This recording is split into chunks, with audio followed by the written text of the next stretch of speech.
सभी लोग बेसब्री से इंतजार कर रहे थे एनसीआर मास्टर प्लान या रीजनल प्लान 2041 का, जो कि Manohar Lal Khattar ji union housing and urban affairs minister की अगुवाई में किया गया। मनोहर लाल खट्टर जी पहले हरियाणा के मुख्यमंत्री भी रह चुके हैं, जिन्होंने 10 साल हरियाणा में शासन किया है।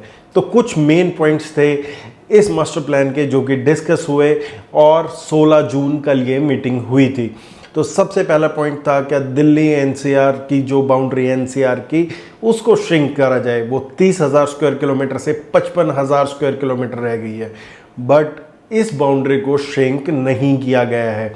अब बेसिकली इसको कुछ जोन में डिवाइड कर दिया गया है। 3 जोन्स होंगे जिसको एनसीआर को डिवाइड किया गया है। इसमें हरियाणा की क्या कोशिश थी? हरियाणा की कोशिश थी क्या हम लोगों के जो 5 डिस्ट्रिक्ट हैं वो इससे बाहर निकल जाएं। टोटल हरियाणा के 14 डिस्ट्रिक्ट एनसीआर में आते हैं। अब आप लोग सोच के हैरान होंगे कि हरियाणा अपने 5 डिस्ट्रिक्ट को निकाल के एनसीआर से क्यों राजी था? क्योंकि जब पोल्यूशन के नॉर्म्स होते हैं तो यहाँ पे कंस्ट्रक्शन पे और बहुत सी चीज़ों पे बैन लग जाते हैं जो कि एनसीआर में लगते हैं प्रॉपर तरीके से। हालांकि ये बहुत दूर पड़ते हैं दिल्ली से या गुड़गांव और नोएडा जैसी जगह से।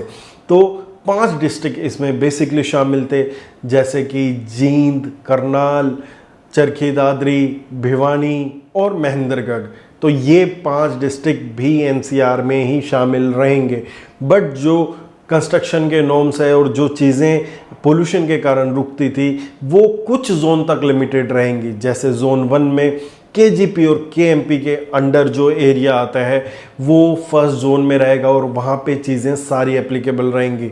उसके बाद 3 जोन्स में जो एरिया बांटा गया है उसमें इतना स्ट्रिक्ट नॉर्म नहीं होगा, क्योंकि 3 जोन्स के अकॉर्डिंग इसको डिवाइड किया गया है। तो सबसे खुशखबरी तो ये बात है क्या ये एनसीआर के अंडर होते हुए भी, बट एनसीआर के जो कंस्ट्रक्शन नॉर्म्स हैं उन जगहों पे इसका इम्पैक्ट नहीं पड़ने वाला है, स्पेशली कंस्ट्रक्शन को लेके। फिर दूसरा सबसे मेन पॉइंट था इसमें 4 ग्रीनफील्ड कॉरिडोर्स बनाए जाएंगे। अब ये 4 बेसिकली नई सिटीज़ आप लोगों को बसती हुई दिखाई देंगी, जिसके अंडर 5,000 करोड़ रुपए में आप लोगों को इनकी डेवलपमेंट होती दिखाई देगी। बेसिकली 4 स्टेट्स लगते हैं एनसीआर में, चाहे वो हरियाणा हो, राजस्थान हो, यूपी हो या दिल्ली हो। तो यहाँ पे सिटीज़ को लिया जाएगा और 5,000 करोड़ रुपए तक की ये सिटीज़ डेवलप की जाएंगी। इन सिटीज़ का नाम नमो सिटी होगा। जो ये परियोजना है ये आगे 5 साल का प्लान है क्या हर एक सिटी के लिए 5,000 करोड़ रुपए का एलोकेशन आप लोगों के लिए किया जाएगा। तो यहाँ पे आप लोगों को नई सिटीज़ दिखाई देंगी। बेसिकली हरियाणा में कुंडली बॉर्डर पे जोर डाला गया है और यूपी में जेवर के आसपास जोर डाला गया है। जेवर इसलिए क्योंकि वहाँ पे इंटरनेशनल एयरपोर्ट बन रहा है और आप लोगों की अभी परसों ही वहाँ से पहली फ्लाइट लैंड होते हुए आप लोगों को दिखाई दी। वहीं पे कुंडली केएमपी से टच है, हरियाणा और दिल्ली से इजी कनेक्टिविटी है, इसलिए कुंडली बॉर्डर को और साथ में जेवर एयरपोर्ट के आसपास के एरिया को यहाँ पे बसाने की तैयारी की जा रही है। तो ये हैं बड़ी 3 अपडेट्स।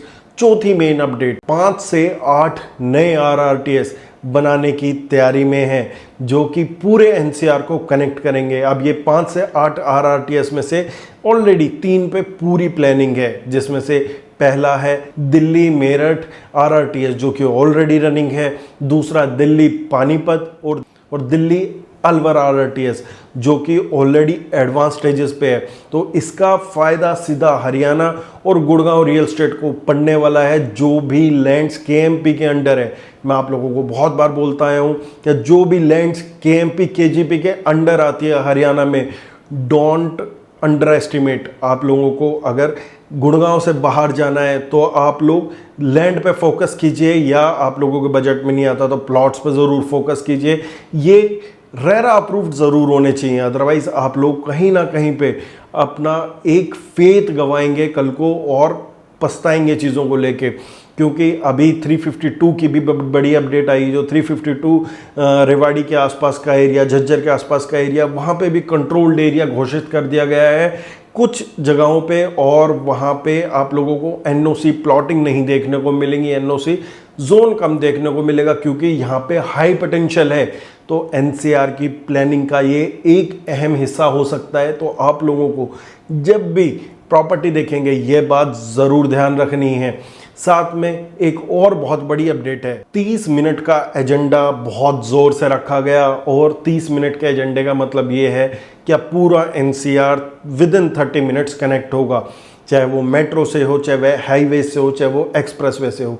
उसी का एक उदाहरण अभी भी आप लोगों को देखने को मिल रहा है, चाहे तो वो UER2 अर्बन एक्सटेंशन 2 रोड हो जो कि आज सोनीपत, खरखोदा और जगहों को सिर्फ 30 मिनट में दिल्ली या गुड़गांव से कनेक्ट करता है।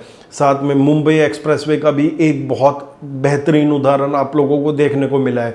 तो ये बहुत 5 बड़ी अपडेट्स थी एनसीआर मास्टर प्लान को लेके, जो आप इन्वेस्टमेंट करने जा रहे हैं उन्हीं को लेके, क्योंकि हर एक शहर में हाई राइज काम नहीं करता और हर एक जगह पे प्लॉटिंग काम नहीं करती। तो काफ़ी चीज़ों में आप लोगों को आपके सोचने समझने की कोशिश करनी है कि हम लोगों को कहाँ पे क्या इन्वेस्टमेंट चाहिए। उसी के लिए आप चैनल को फॉलो कर सकते हैं और बहुत बड़ी अपडेट्स आती रहेंगी। तो व्हाट्सएप का लिंक दिया हुआ कम्युनिटी का, जाके आप लोग इस स्कैनर पे जाके अपना व्हाट्सएप कम्युनिटी का लिंक ज्वाइन कर सकते हैं। बहुत बड़ी अपडेट्स आज मैंने आप लोगों को दी। तो अगर आप लोगों को वीडियो समझ आई हो तो चैनल को सब्सक्राइब, वीडियो को लाइक और शेयर ज़रूर करना अपने एनसीआर वाले दोस्तों के साथ। धन्यवाद।